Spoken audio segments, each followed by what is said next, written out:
Yo guys, Yoshi back today with another video. Custom tactics, instructions, all of that. A lot of people have been asking about this. I've been running this formation essentially the whole year. This is what got me to #1 in the world at one point, 60 and O's, 20 and O's, all that stuff. And so let's just get into it. So for starters, big thing I want you guys to make sure is just because you have the same custom tactics, sometimes it's good to tweak them slightly so that it fits your play style, because not everybody plays exactly the same. So defense balanced with 50, depth 60. So for the depth, if you're very comfortable with player switching and defending, you can higher this depth maybe up to like 70 at the most, I'd say.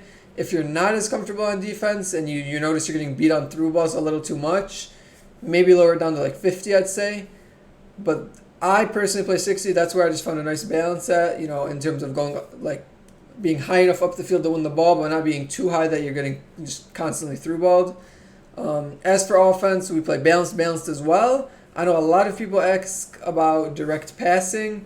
Personally, I don't like direct passing in the 4-2-2. There was a time earlier in the year when direct passing was pretty effective, but for 4-2-2, I do not like to use it. Other formations, yes, but for this specific formation, I do not use it. I just manually tell my players usually what to do, so I just like leaving it unbalanced. As for the width, we have it on 50.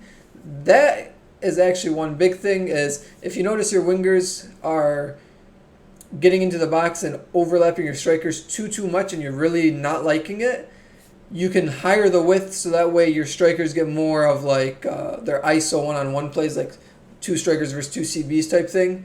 But personally, 50 width, I like when my wingers cut in because sometimes it helps you create, and then other times they will stay wide. You kind of just get a mix of both things happening rather than them always staying out wide.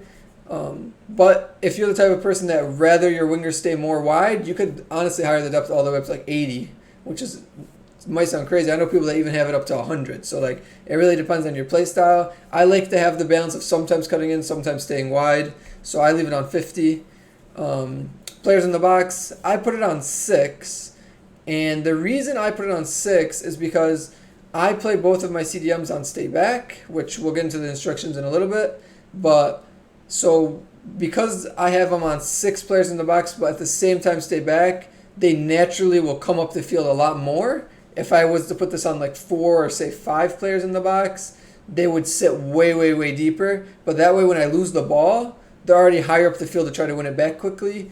And sometimes I like to, like, if you're using somebody like, I don't know, like a Pogba or a Mendy or somebody that you can trust going into the box, they'll be high enough up there that you can manually drag them or send them on a run. And so it kind of like counteracts having 2 CDMs on stay back rather than putting like 1 stay back, 1 balanced. I know a lot of people like to play that box-to-box role for one player, and they usually put them on balanced. But by having them both stay back and then putting extra players in the box, they won't actually run into the box because of the stay back setting, but they'll be higher up the field, if that makes sense. And so I like that. 1 on corners to help prevent getting countered. 2 on free kicks. You can lower that to 1 if you want, but I like having a few more people up for that. Formation, like I said, 4-2-2. I personally recommend having 5-5 strikers up top. Again, it comes down to your play style. I like to have as much creativity up top. But the big thing is for the wingers. You want players that, can win their one-on-one with an outside back to create space for your 2 strikers. And so usually you want players that have a lot of pace, or, maybe like somebody that has high finesse shots, like a Messi, even if they're slower, stuff like that.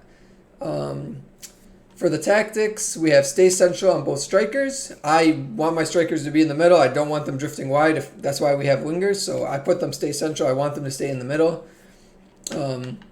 Wingers, both of them I have get into the box. I like when my players, push up more. That's why I play this rather than a 4-4-2. And one big thing that you can do is you can put them on comeback on defense. Personally, I don't like them on comeback on defense. They'll naturally come back still at times, but sometimes you'll be able to counter, sometimes they'll defend, and if it's late in a game, you can always change the instructions middle of the game. But personally, and I know I'm one of the very few people that do this, I like to leave them on just balance. So they come back when they want to. Sometimes they stay up, get a nice counter attack.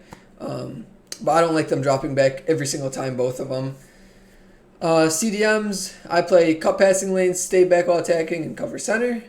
I know some people don't like to play with the passing lanes, but me personally, I just feel like it helps with their positioning a little bit more. And, it's always worked for me, so I just have no reason to ever change it. CBs, we leave them on whatever they start on, so just stay back. And I play both wing backs, stay back. One thing you can do is you can put them on overlap if you'd like, but personally, I just stay back, leave them alone. Goalie, I have them comes for crosses. That way, when someone's crossing it, you don't want them just standing in the goal. You want them to come out a little bit and grab it.